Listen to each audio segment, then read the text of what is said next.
Hey everyone, we are back with another video. In today's video, we are going to be going over some information out of the new Texas Cosmetology Laws and Rule Book. It is the 2020 version. I have been anticipating doing this video, getting everything ready with the old one, and I am so glad I waited, and finally I have a copy of the latest book. Now, keep in mind, I am not affiliated with TDLR or PSI in any way. If you guys do not have one of these books, it is very important that you try to get one. So if you don't have one, you need to go on the website. Here's the website, and place an order to purchase one. I believe they're $14. But again, please make sure that you guys are not only being dependent on everything that I am reading in today's video, but that you actually go through the book yourself and go over this information, because it's very important. And one of the main reasons I will be going over some of this is because whether you are in cosmetology, nails, aesthetics, and even barbering, but I believe the barber book looks a little different. I'm not sure, but I think it's a bit different. You have to have one of these books in your place of employment, and you will also be asked multiple questions over the law and rule book on your state board written exam. Again, this is Texas, okay? Texas information. As you guys can see, again, this is the 2020 book. So now I will simply be going over and reading some of this information. I will be mostly focusing on some aesthetic things. So obviously, whether you're doing cosmetology or nails, a lot of this information will actually be very much the same, but I will be focusing more on the aesthetic part, just because that is one of my focuses. I am an aesthetic instructor, and although I also do know how to do hair, obviously some of the things that I'll be going over today won't be exactly pertaining to only hair. But anywho, I just hope you guys find this helpful. Again, you have to review this book to help you pass your exam and help you prepare for that test. Obviously, if you want to follow along or find some of the information that I will be reading over, I would just simply say what page it is on versus me trying to tell you what section. I just rather say the page. So I'm going to be starting on page 8, okay? And as you guys can see, I have multiple tabs of things that I find that could potentially be on your state written exam. So let's start with eligibility. This is on page 8. The eligibility for an operator's license. Okay, so for anyone that is interested in obtaining a license, whether in cosmetology period. Now, cosmetology meaning anyone who is able to do hair, aesthetic services, and nail services. They must be at least 17 years of age, have obtained a high school diploma or the equivalency of a high school diploma, or have passed a valid examination administered by a certified testing agency. Okay. Obviously, for cosmetology, you have to complete 1,000 hours of instructions in a licensed beauty culture school, okay? Or 1,000 hours of instruction in a beauty culture school courses, and 500 hours in obviously high school. In Texas, there are several high schools that offer the cosmetology program, and therefore some students are able to obtain, I believe, up to 500 hours in during the time that they're in school. Again, you want to do some research, and obviously if you have any questions in regards to anything that is on this book, you are best to send TDLR directly an email with all of your questions. Again, I do not work for them. I'm just reading what is on the book. That is it. Okay. All right. So what else do we have? Okay. and again, mind me, I am just kind of going and scamming through some of this. Okay, on page 10, it says eligibility for an esthetician or a specialty license. Again, you have to be at least 17, and again, that's for all the programs. Have a high school diploma or equivalency. Now, for aesthetics in Texas, it's 750 hours. 750 hours, and that is on page 11. Okay, now for eyelashes, you guys, eyelashes, you have to do 320 hours, and of course manicuring would be 600 hours to become a nail tech. Okay, and all of that is on page 10 and page 11. Okay, so now I am skipping over to page 45, where it talks about denial, suspension, or them revocating your license. Now, the department shall deny an application for issuance or renewal of, or shall suspend or revoke a certificate, license, or permit if the applicant or person holding the license or permit, 1, engages in gross malpractice, knowingly continues to practice while having an infectious or contagious disease, knowingly makes false or deceptive statements in advertising, advertises, practices, or attempts to practice under another person's name or trade name, engages in fraud, okay, in obtaining a certificate, license, or permit, all right, or of course, if they violate anything in this chapter. You guys, in your state exam, again, I know for sure for estheticians, you get 11 questions that are asked out of this book on your state board written test. So again, you don't know what they're going to ask. So therefore, it's important that you review a lot of this stuff. Now, they will ask about responsibilities of the licensee, meaning you. What are you as a licensee holder are responsible for, okay? And this is one. It's letting you know that if you are malpracticing, okay, if you are doing false or deceptive advertising, they can potentially revoke or suspend your license. So all of this is very important. Again, you even have to have a copy of this book in your place of employment. So if you have a suite, work in a salon, booth rental, it doesn't matter. You must have this book in your workplace. If they ever come, which they would, come and inspect your place, if you do not have a copy or you do not have this book, you could potentially be fined. You have to have a copy of this book with you, okay? All right, now let's keep it going.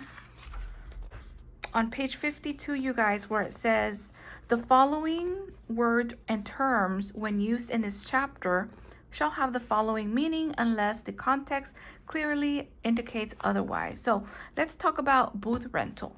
So booth rental, a license issued or renewed to an applicant the same time the applicant is issued one of the following licenses types, meaning an operator. Operator is someone that does hair. Operator license, manicurist, esthetician. There's now an esthetician manicurist license. By the way, that program is 1,200 hours. Eyelashes, eyelash extension, hair weaving, all of that. Now, your booth rental license will also be included with your regular renewal of your license that you have. So whether it's operator, nails, etc., your license can also be used as your booth rental license. Okay, on page 53, again, it's talking about distance education. I do not think they will ask you much about this. Again, this is just terminology. All right. What else? Again, on page 55, it continues talking about how can you become eligible to have an actual license, okay? So some of this does seem a little bit repetitive, but you know, all of this is here. Again, you see, you must be at least 17 years of age. You must have a high school diploma or equivalency. So again, a little repetitive from what I just mentioned. Okay. It tells you here on page 56, Again, aesthetics 750 hours, manicure 600 hours, aesthetic manicure specialty license 1200, which is what I just mentioned. It is a new license, which, by the way, for those of you that have a manicurist license and went back and, or you're currently in school for an aesthetic license, once you become licensed with your esthetician license, you can ask for them to give you the dual license, meaning it'll just say esthetician manicurist. And that way you only have to renew one license versus holding two separate ones. Okay. And that is something that you will have to contact them for. So make sure that if that's something you're interested in or something that you are currently doing, that you reach out to them. Okay. All right. So on page 58, license requirements and examinations. So again, some of these, and notice how I have them highlighted. I even have little stars next to them, just because there has been a few questions that my students do come back to me and let me know, hey, I was asked this on my state exam, and this is all information that is in this book. So a requirement, you guys, to obtain your license, okay, the examinee must submit a completed license application on a department approved form. Okay, make sure that you obviously pay the applicable fees. Okay, and of course that you have completed the amount of hours that are required. Okay. Here, a student that is enrolled in a 1,000 hour program. Okay, so cosmetology students are now only required to do 1,000 hours, okay, in cosmetology to do hair. But look at what it says. A student enrolled in a 1,000 hour program is eligible to take the written examination when the department receives proof of the student completing 900 operator hours. So that's pretty cool.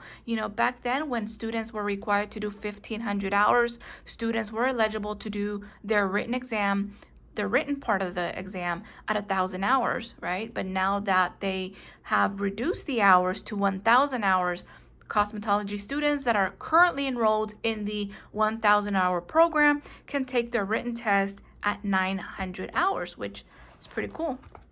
All right.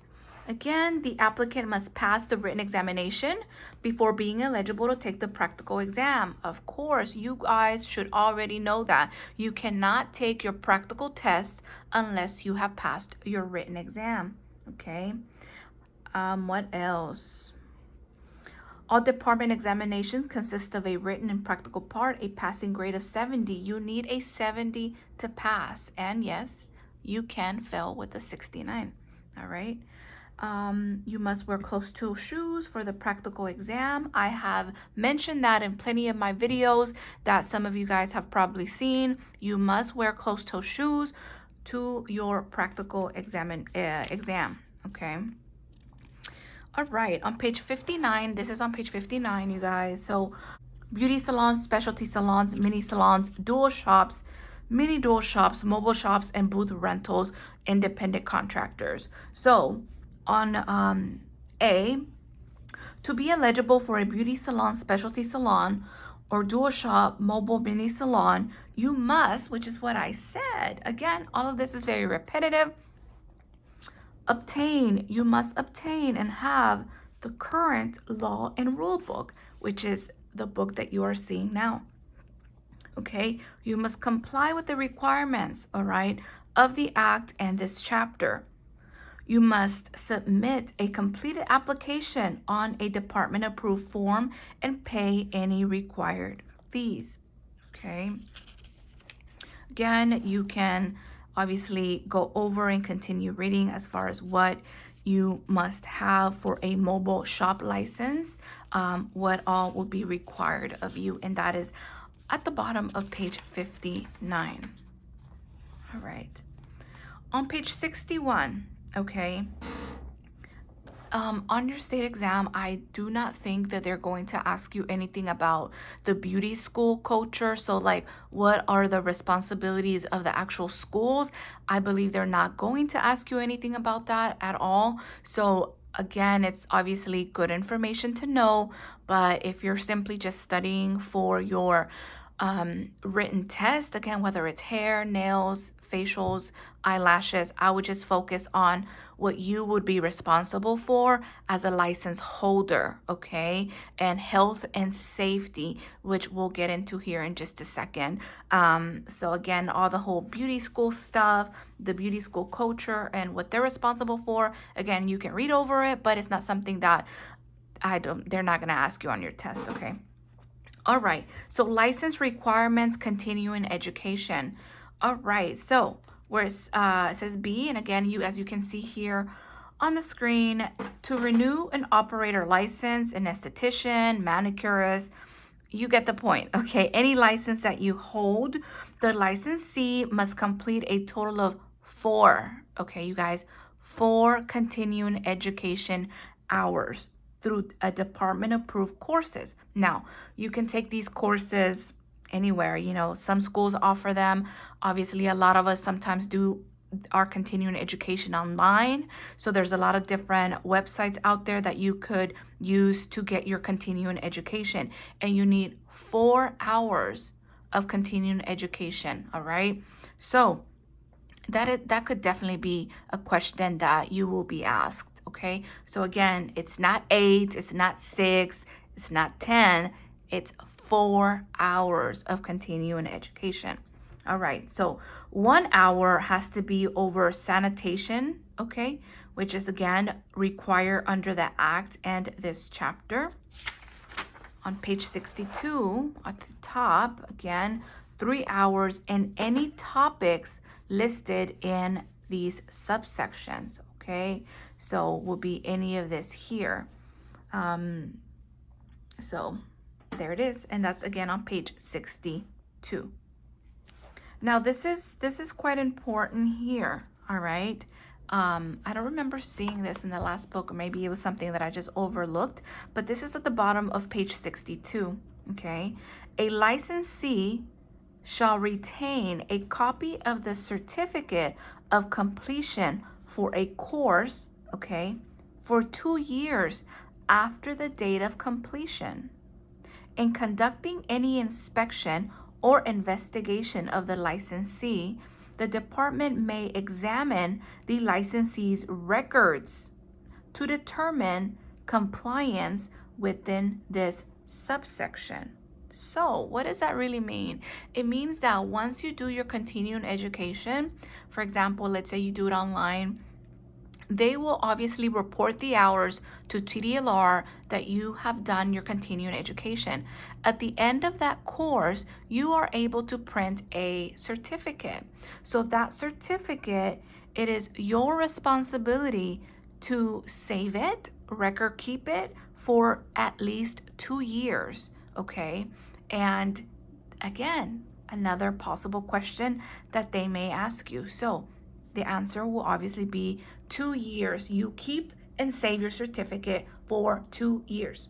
63, it's talking about the actual license renewal.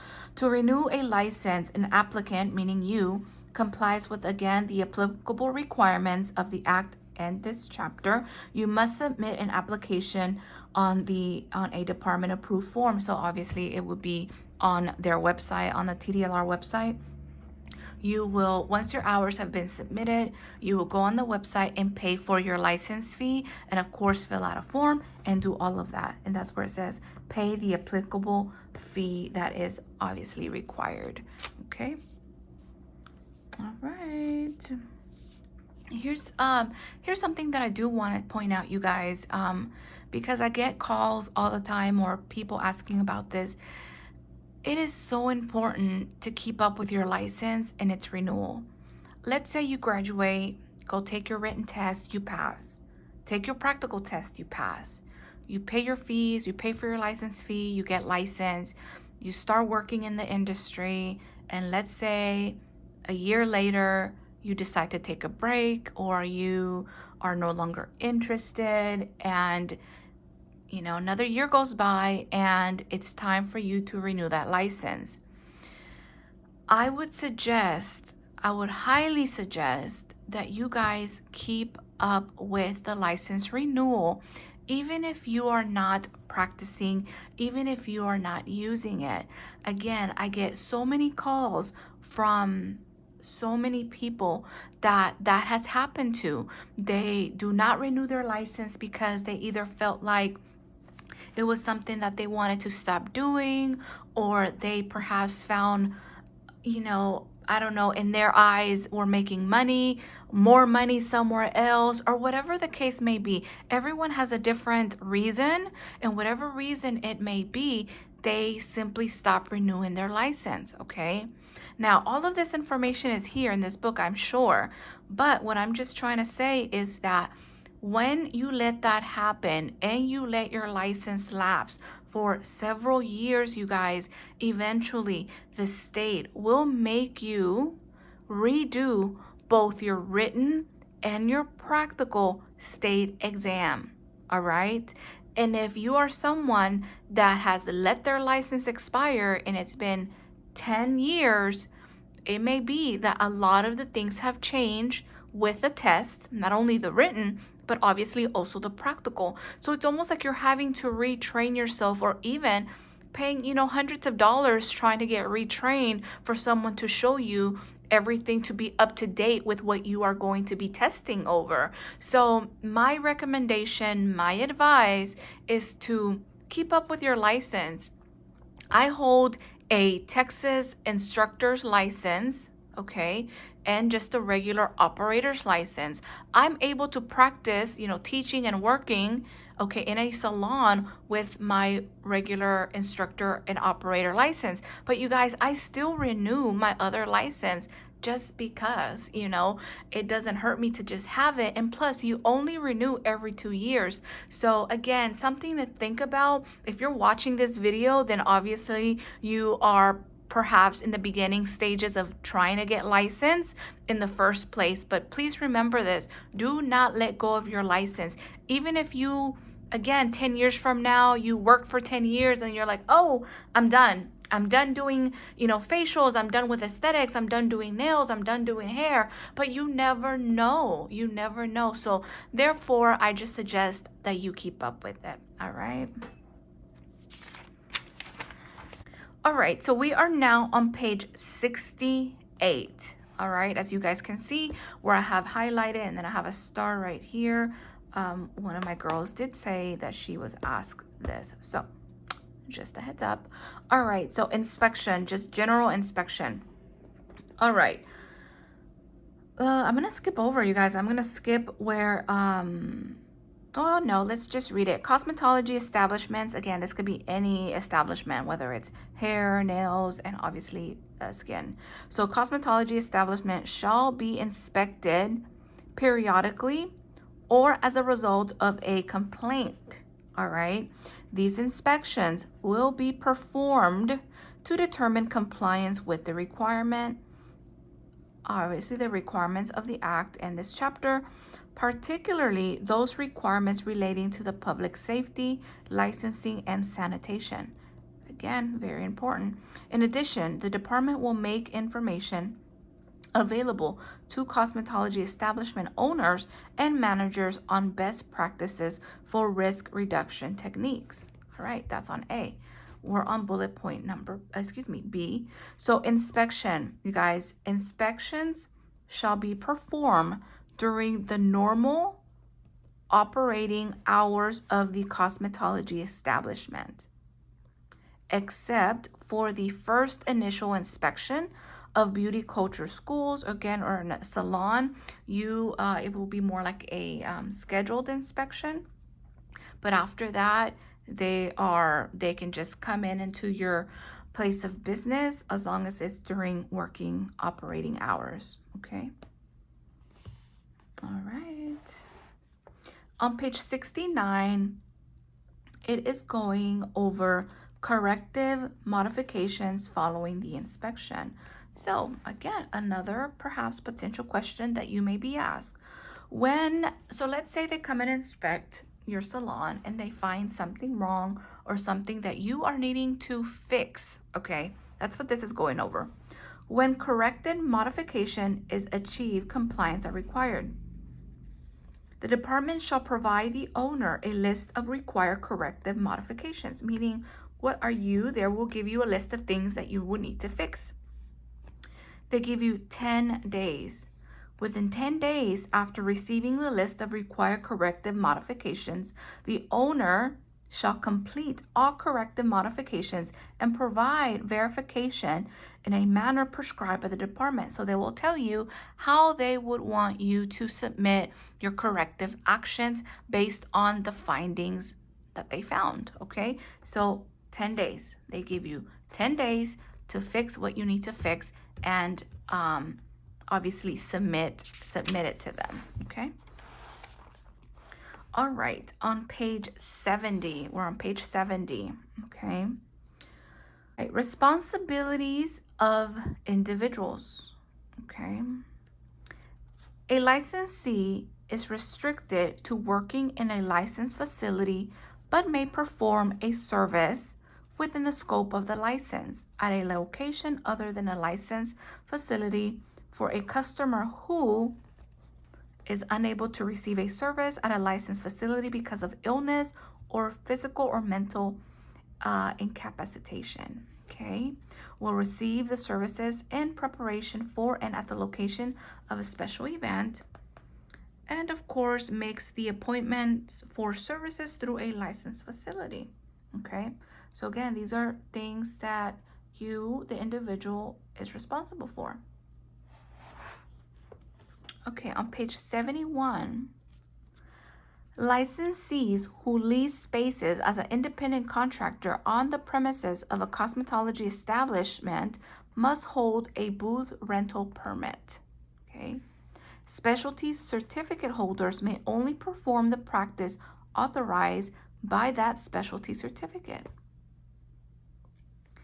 All current licenses may be posted at the licensee's workstation in the public view or be made available in a notebook at the salon reception desk. You have to display your license, okay?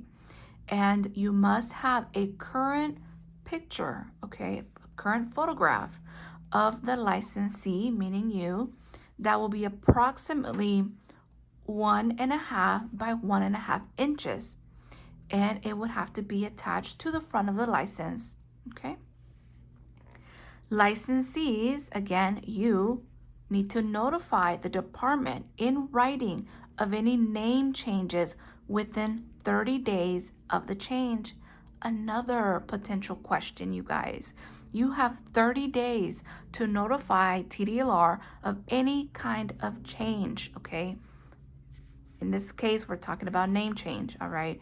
But for the most part, 30 days is basically the time frame for a lot of things here.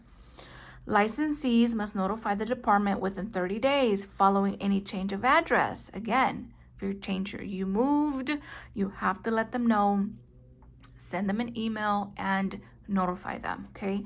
The department may send all notices on other information required by applicable laws and rules to any licensee's last known mailing address on file with the department. You obviously want them to know what your address is, or else where will your license go? Okay, to the wrong house? So absolutely, it is important that they have your most current address, all right? And again, you want to do that within 30 days. Licensees shall wear clean top and bottom, obviously outer garments and footwear while performing services authorized under this act, all right? Outer garments including t-shirts, blouses, sweaters, dresses, smocks, pants, jeans, shorts, and other similar clothing and do not include lingerie or see-through fabric. So wear some clothes, okay? Wear clothes, appropriate clothing while performing services. Licensees are responsible for compliance with the health and safety standard of this chapter. Okay, let's keep going. We are still on page 71. Honestly, this right here, it doesn't matter what license you are getting. Nails, hair, again, aesthetics, eyelashes. This information is very important. And again, if you have this book, you will find it on page 71. Okay. Now let's talk about responsibilities of beauty salons, mini salon, and specialty salons. Okay. Again, look, each establishment must have a copy of the current law and rule book. Each establishment is obviously responsible for compliance with the health and safety standards of this chapter. Okay. Beauty salons, specialty salons, all of the salons. The leaser to an independent contractor must maintain a list of all renters that include the name of renter and the cosmetology license number of the renter. So basically, if you're working in a suite, they will be responsible in keeping a copy of your license number, and obviously your name and what kind of license you hold somewhere like on file. Okay. And again, more information on that, it's at the bottom of page 71. Okay. On page 72, okay. Now on page 72, you guys, it is going over what cosmetology establishment that lease space to mini salon licensees or again, dual shops, what are they required to give you? Okay, I'm not going to read all of it, but again, this is on page 72. All right. The reason I'm doing this video is because sometimes opening this book can be a little overwhelming and sometimes you don't even know what to look for. Okay. So that is really the purpose of it. So again, on page 72, it is talking about what a cosmetology establishment that that leases space to mini salons, what are they required to give you? Like it says on here, obviously, running water, again, like a cover trash container, things like that. On number 3, esthetician salons. I can't speak.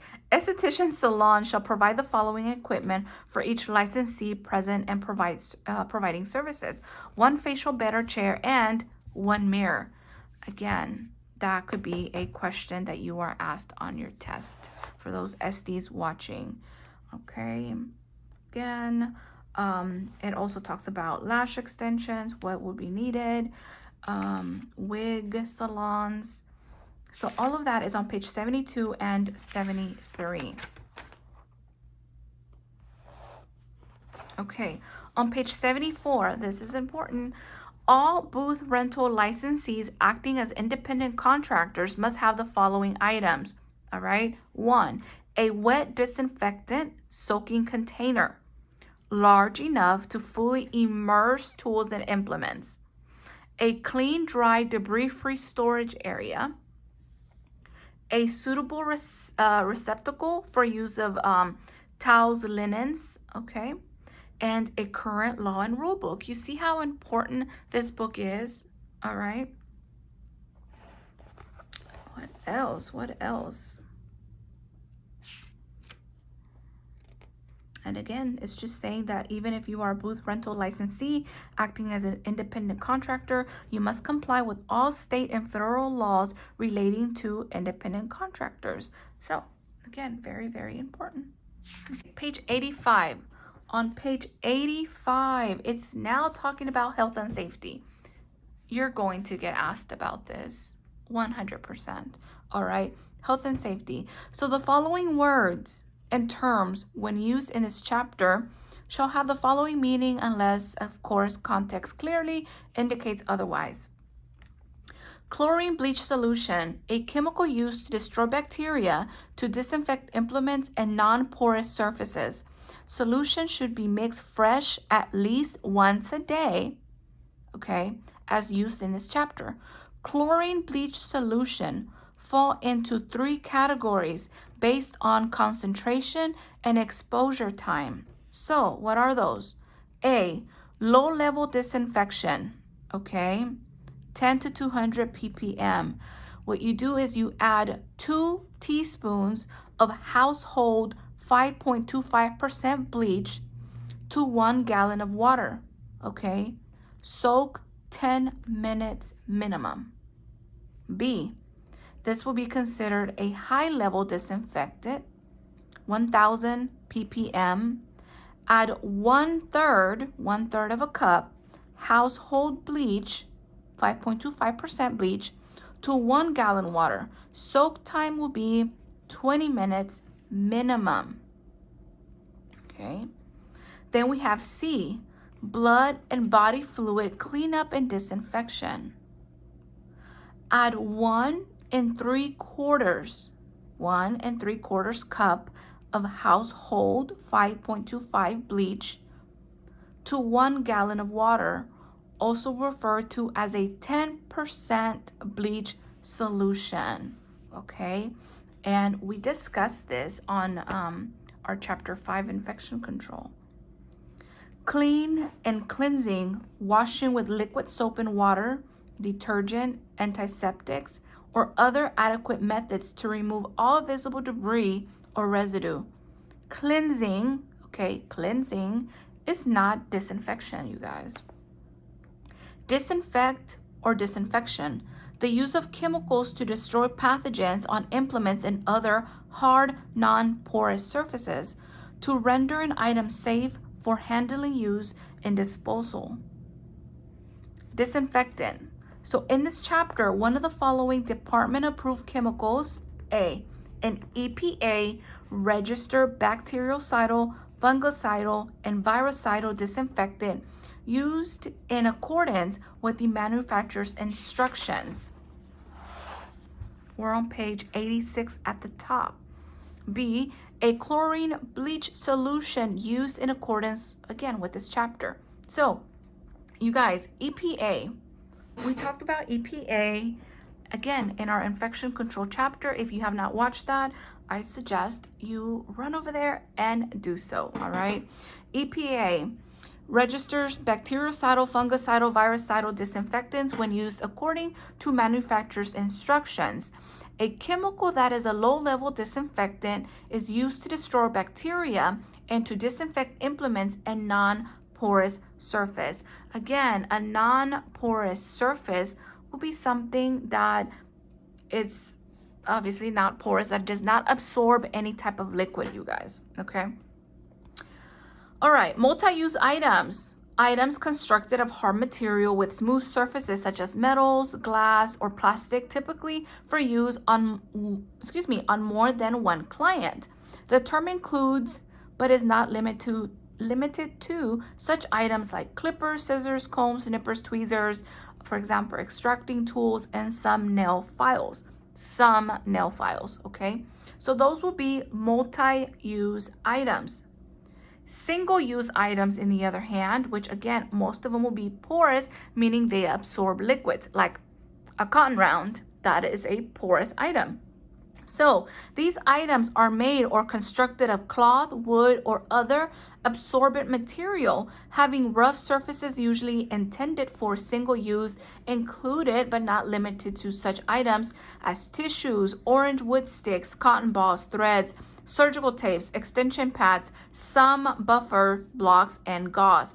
Those will be considered single-use items.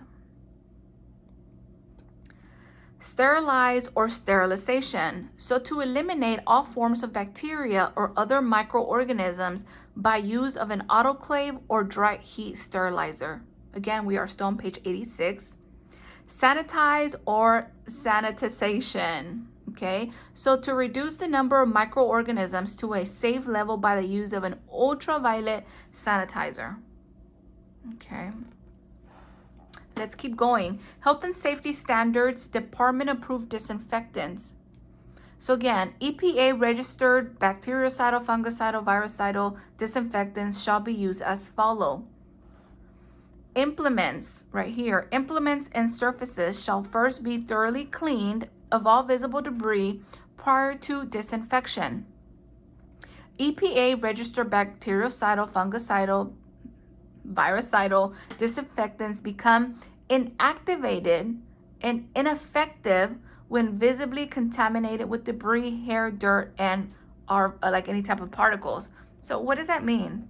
If you are trying to properly disinfect something, let's say I'm trying to disinfect the table, but the table has a lot of hair on it. So to properly disinfect that table, I need to wipe the table down first.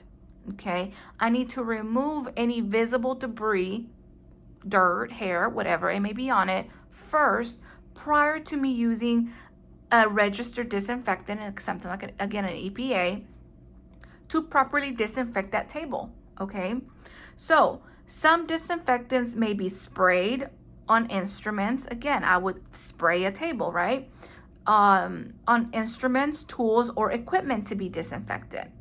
Disinfectants in which implements are to be immersed shall be prepared freshly daily or more often if the solution becomes diluted or soiled. So, again, if you have implements that need to be completely submerged, you want to make sure that that solution is changed every day, daily, okay? The minute you submerge or place something in your disinfectant, that solution then becomes contaminated. So therefore, it must be changed the next day, all right? In all cases, the disinfectant shall be used in accordance with the manufacturer's recommendations or other guidance in this rule. Again, you are going to follow whatever instructions they give you. These chemicals are harsh and may affect the long-term use of scissors and other sharp objects. That is true. Therefore, the department recommends leaving items in the solution accordance with the manufacturer's recommendations for effective disinfection. Okay, so a lot of times you're only required to leave an implement in the solution, I'm just going to say no longer than 20 minutes, then that's what you want to do. But leaving implements in your disinfectant solution will make your implements rust, okay? Potentially, they could rust if you're leaving them overnight. So it's something that you do not want to do. All right, so chlorine bleach solutions shall be used as follow. Chlorine bleach at the appropriate concentration, which we already discussed the concentration, is an effective disinfectant for all purposes in a salon. Chlorine bleach solutions shall be mixed daily. Page 87 at the top.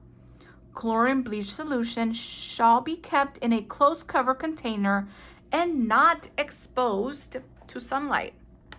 You guys, this is at the top of page 87. Chlorine bleach may affect the long-term use, again, of scissors and obviously other tools, okay?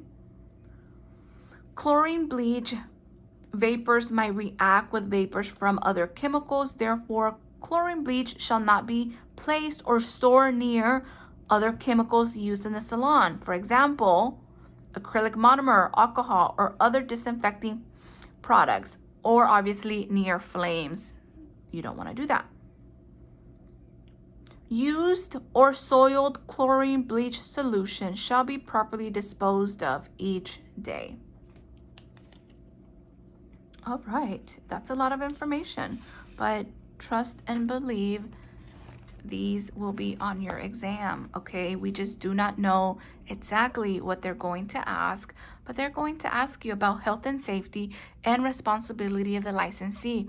If you do not have a copy of the latest PSI Candidate Information Bulletin, I highly recommend that you download it and actually look at your outline, okay? PSI provides everyone with an outline of what is to be expected on the test. Of course, no questions, but it'll tell you how many questions will be asked over the law and rule book, okay? Health and safety standards, general requirements. All licensees shall clean their hands with soap and water or use hand sanitizer prior to performing any services and as necessary during the service to ensure a client's health and safety. All cosmetology establishments and licensees shall utilize clean and disinfected equipment, tools, implements, and supplies in accordance with this chapter and shall employ good hygiene habits while providing cosmetology services.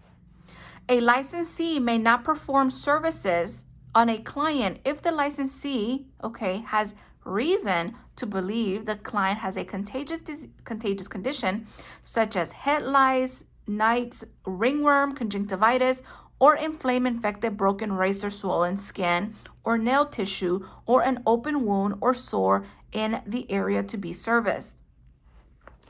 All right. Multi-use equipment. Implements, tools, or materials not addressed in this chapter shall be cleaned and disinfected before use on each client, except as otherwise provided in this chapter. Chairs and dryers do not need to be disinfected prior to use for each client. Okay. Single-use equipment, you guys. Implements, tools, porous items, again, not addressed in this rule, shall be discarded after use on a single client. Electrical equipment that cannot be immersed in liquid shall be wiped and cleaned, disinfected prior to each use on a client. All clean and disinfected implements and materials when not in use shall be stored in a clean, dry, debris-free environment, including but not limited to drawers, cases, tool belts, rolling trays, or hung from hooks. They must be stored separate from soiled implements and materials. Ultraviolet electrical sanitizers are permissible for use as a dry storage container. Non-cosmetology related supplies must be stored in separate drawers or location. It's important. Shampoo bowls and manicure tables shall be disinfected prior to each client use. Of course, floors in cosmetology establishment should be thoroughly cleaned each day. Hair cutting must be swept up and deposited in a closed receptacle after each haircut. Again, very important. All trash containers must be emptied daily and kept clean by washing or using plastic liners. And again, it's going over a little bit more information on page 88. So right here at the top. Okay, very important. So again, some of this again has to do more with cosmetology. So I'm going to skip over to the bottom of page 88, health and safety for esthetician services. Cosmetologists and estheticians shall wash again their hands with soap and water before performing any services. Okay. Gloves shall be worn during any type of extractions. Of course, we go over that in class. It's a must. Equipment, implements, tools, and materials shall be properly cleaned and disinfected, again, after each servicing each client in accordance to this rule. Facial chairs, beds, including headrests for each shall be cleaned and disinfected after providing service to each client. All right, the chair shall be made for or covered in a material that can be disinfected. On page 89 at the top, after each client, multiple use implements such as metal tweezers and comedone extractors shall be cleaned and disinfected properly.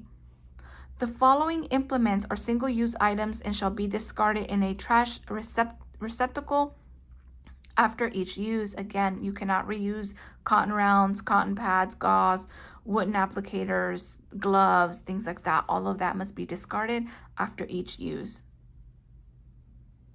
The following items that are used during services shall be replaced with clean items for each client.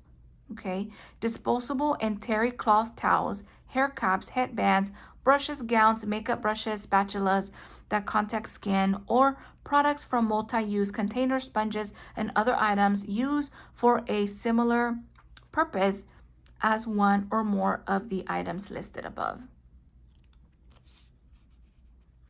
Items subject to disposable cross-contamination such as creams, cosmetics, astringents, lotions, removers, waxes, moisturizers, masks, all of that, applicators shall not be redipped in products.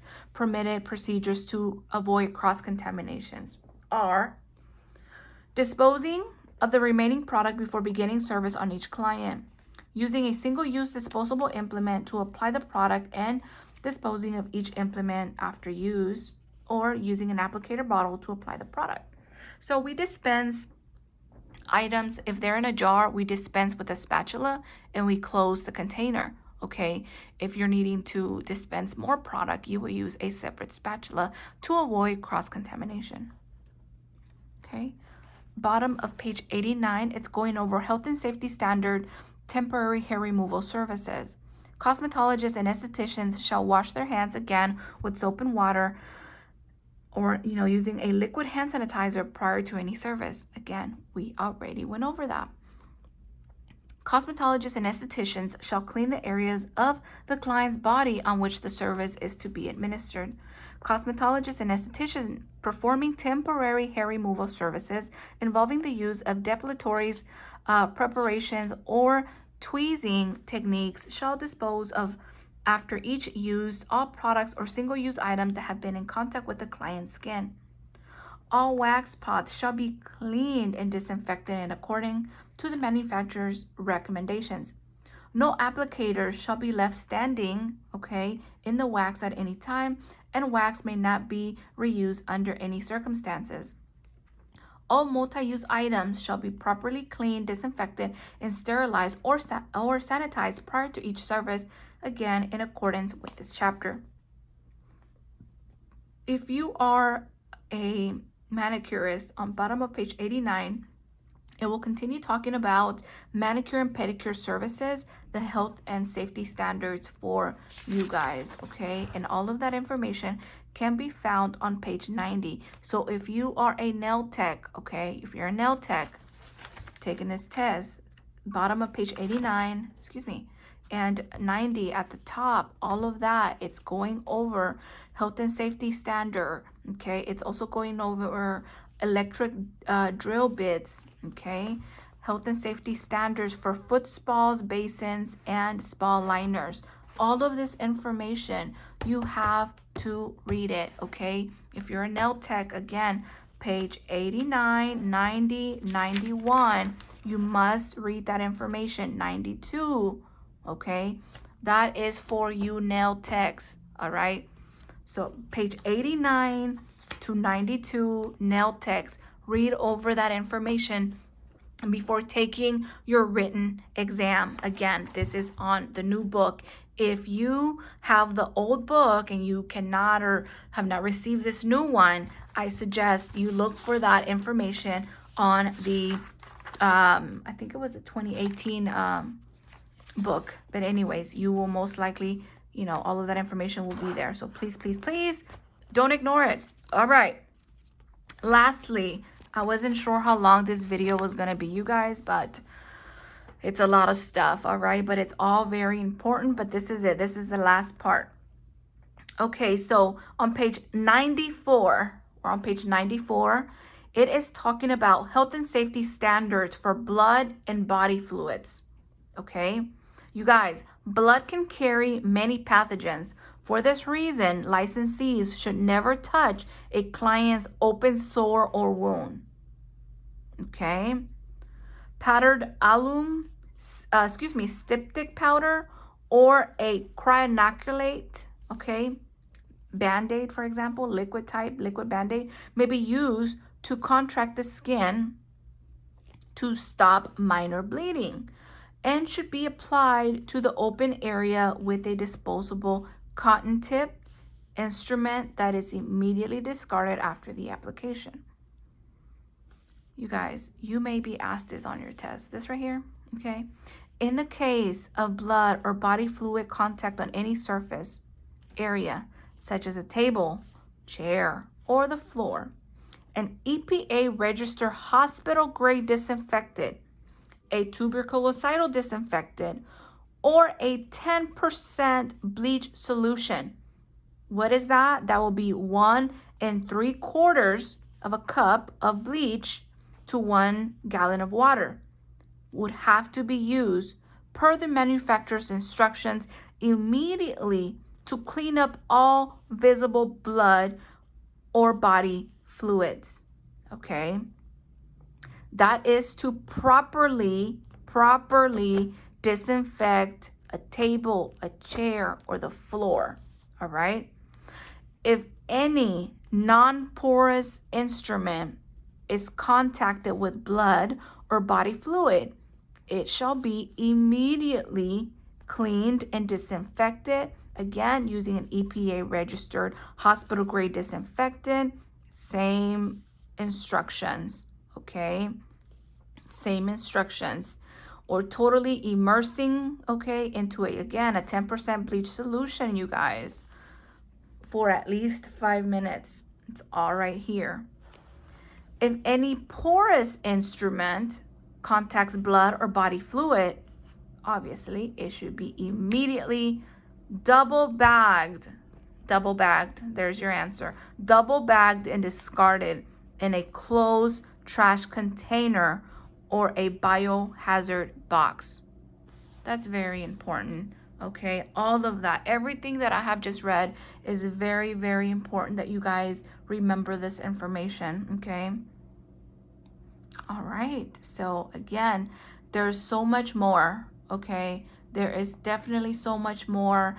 Reading over health and safety standards, prohibited products or practices for you nail techs, you know, using the liquid monomer MMA, you know, all the things that you obviously shouldn't do are on bottom of page 94.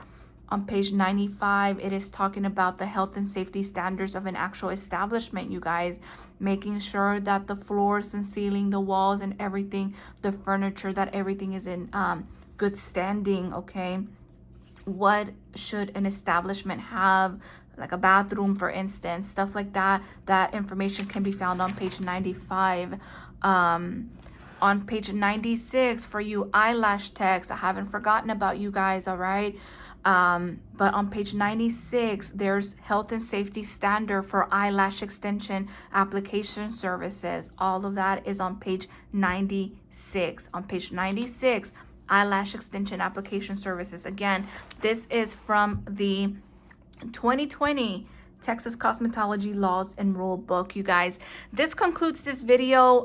It's a little longer than I anticipated it, but I definitely hope this information has been helpful. Now, again, don't just go based on what I read. You need to get a hold of your book, all right?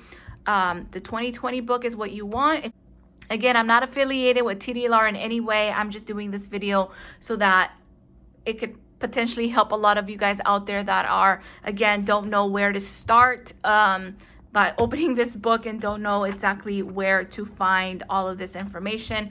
This is just me trying to help some of you guys out there, along with my students that can always come back and rewatch this video to, again, find some answers. All right, again, thank you so much for watching.